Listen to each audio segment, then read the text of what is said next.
Magetan adalah salah satu kabupaten di Jawa Timur. Kabupaten ini berbatasan langsung dengan Kabupaten Ngawi di sebelah utara, Kabupaten Madiun di sebelah timur, Kabupaten Ponorogo di sebelah selatan, serta Kabupaten Karanganyar dan Kabupaten Wonogiri, Provinsi Jawa Tengah di sebelah barat. Apa saja jejak peninggalan peradaban Nusantara yang berada di kota Magetan? Tetap ikuti perjalanan kami, Jejak Peradaban Nusantara, titah luhur pengabdian untuk Nusantara. Situs Petirtaan Dewi Sri keseluruhan merupakan satu bangunan petirtaan. Hal ini nampak jelas dengan adanya bangunan kolam dan pancuran-pancuran yang ada di bagian tertentu. Petirtaan Dewi Sri merupakan bangunan kolam yang terletak di bawah permukaan tanah, yang sebagian besar komponennya tersusun dari batu bata. Oleh karena itu, apabila hendak mencapai lantai dasar petirtaan harus melalui tangga yang berada di sisi timur. Pada dinding barat bilik utama terdapat arca pancuran wanita dari bahan batu andesit. Arca wanita inilah yang kemudian oleh masyarakat dianggap sebagai arca dari Dewi Sri. Di Jawa ada keyakinan bahwa Dewi Sri dianggap sebagai Dewi kesuburan dan dihubungkan dengan pertanian. Di Pulau Jawa dan Bali, Dewi Sri dikenal sebagai Dewi bercocok tanam, terutama padi dan sawah. Ia merupakan representasi dari dunia bawah tanah dan juga bulan. Ia mengontrol bahan makanan di bumi dan kematian. Oleh karena ia merupakan simbol bagi padi, ia juga dipandang sebagai ibu kehidupan. Menurut cerita legenda bercorak Hindu Jawa yang berkembang di Indonesia, diceritakan bahwa Dewi Sri merupakan istri dari Batara Guru. Pada suatu masa, Dewi Sri dikejar-kejar oleh dewa bawahan Batara Guru karena terpesona oleh kecantikannya. Karena kesal, dewa bawahan itu pun kemudian dikutuk oleh Dewi Sri menjadi babi hutan. Namun walaupun telah berubah menjadi babi hutan, dewa bawahan tersebut terus mengejar Dewi Sri. Selanjutnya Dewi Sri pun memohon agar ia berubah menjadi tanaman agar tidak dikejar-kejar oleh babi hutan lagi. Dan kemudian ia menjelma menjadi tanaman padi di sawah. Namun meskipun demikian, ternyata babi hutan tersebut terus mengejar Dewi Sri dan menjadi hama bagi tanaman padi. Arca wanita yang terdapat di petirtaan Dewi Sri yang diidentifikasi oleh masyarakat sebagai Dewi Sri tersebut memakai mahkota yang bentuknya bertingkat mengecil ke atas dan berhiaskan simbar atau antevik. Arca tersebut memiliki peraba dan stela. Rambut arca digambarkan berombak panjang sampai bahu. Pada lehernya terdapat 3 lapis hara, salah satunya bermotif sulur-suluran.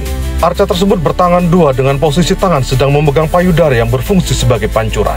Air pancuran ini dialirkan dari belakang stela.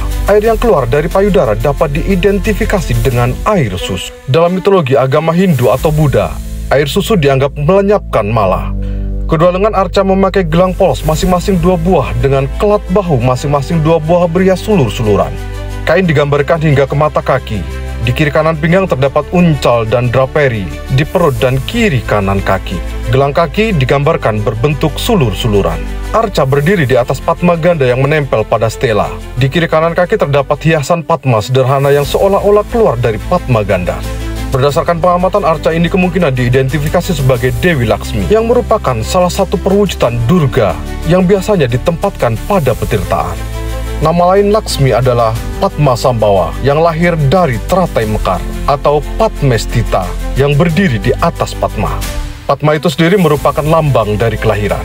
Menurut konsep, Laksmi adalah istri tertua dari Dewa Wisnu. Walaupun demikian, sangat susah dimengerti mengapa arca dari Dewi Sri dan arca Laksmi dibedakan karena sebenarnya mereka adalah satu dalam penggambarannya.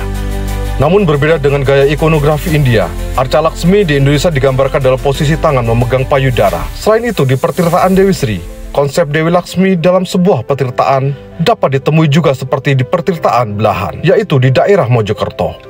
Arca Laksmi tersebut digambarkan dengan posisi berdiri dan kedua tangan memegang payudara yang mengeluarkan air.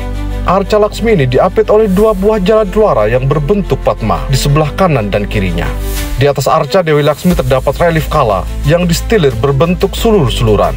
Gaya penggambaran kala ini adalah merupakan gaya khas kala dari masa Jawa Timur. Di samping itu masih terdapat 2 buah kala lagi yang sudah lepas dari tempat aslinya. Saat ini kedua kala tersebut berada di pintu masuk bilik utama dan pada dinding bilik utara. Kala yang berada di dinding utara bilik utara mempunyai spesifikasi. Wajah kala digambarkan ramah atau santa, bukan menyeramkan atau ugra. Mempunyai rahang bawah, kedua tangannya digambarkan lengkap dilipat ke depan, seolah-olah dalam posisi tengkurap dengan ke-10 jari di bawah dagu. Namun secara keseluruhan bentuk rahang lengkap dan ke-10 jari bebas dalam arti tidak menggenggam. Satu-satunya yang sedikit banyak mendekati gaya penggambaran kala petirtaan Dewi Sri adalah bentuk kala pada Candi Singosari di Malang, Jawa Timur. Pada bagian teras terdapat masing-masing 2 buah jalatwara yang digambarkan dengan bentuk tubuh arca laki-laki dan perempuan dalam posisi duduk bersimpuh mengapit pancuran yang menempel pada dinding sisi utara dan selatan. Arca-arca tersebut secara ikonografis penggambarannya sangat indah dan sempurna, garis-garisnya tegas dan tepat. Gaya arca jalatwara ini sangat mirip dengan arca jalatwara yang ada di pertitaan Belahan, Mojokerto. Pada sisi barat di kedua bilik terdapat jalatwara berbentuk makara dengan relief wanita. Masing-masing bilik memiliki 2 buah jalatwara. Relief wanita yang digambarkan dalam masing-masing jalatwara tersebut memiliki gaya berdiri yang berbeda-beda. Gaya relief pada jalatwara di pertirtaan Dewi Sri ini memiliki kesamaan gaya dengan bentuk hiasan dan gaya pada relief pertirtaan di Jolotundo, Mojokerto. Sampai di sini dari tinggalan arkeologi yang ditemukan di pertirtaan Dewi Sri, tampak bahwa beberapa komponen pertirtaan ini memiliki persamaan dengan tinggalan arkeologis yang ada di pertirtaan Belahan di daerah pertirtaan Jolotundo. Dengan demikian, maka dapat ditarik suatu kesimpulan sementara bahwa pertirtaan-pertirtaan ini kemungkinan besar memiliki keterkaitan dan dibangun dalam satu masa. Bila Candi Belahan di pertirtaan Jolotundo dikaitkan dengan masa pemerintahan Dharmawangsa Teguh Airlangga pada masa abad 11 Masehi, maka ada kemungkinan bahwa pertirtaan Dewi Sri berasal dari masa yang sama. Adapun latar belakang keagamaan ketiga tinggalan arkeologis tersebut sama-sama beraliran Hindu Vaishnava. Dengan latar belakang sejarah pertirtaan Dewi Sri yang ditarik dari bukti-bukti arkeologis tersebut, dapat juga didukung dengan temuan data-data historis yang ditemukan di sekitar wilayah Kabupaten Magetan. Seperti kita ketahui bersama, di wilayah Kabupaten Magetan banyak ditemukan prasasti yang berasal dari sekitar abad 10 Masehi. Prasasti-prasasti tersebut antara lain prasasti Kwabang Kulwan. Prasasti tersebut berasal dari tahun 913 Saka atau setara dengan tahun 991 Masehi. Sementara itu masih ada beberapa temuan arkeologis yang berupa miniatur rumah dari Simbatan dan sekitarnya yang berasal dari sekitar abad ke-10 Masehi. Salah satu miniatur rumah atau lumbung padi tersebut pada bagian atapnya terdapat angka 919 dan di baliknya terdapat relief sangka bersayap. Angka tersebut dapat diasumsikan sebagai tahun 919 yang setara dengan 997 Masehi.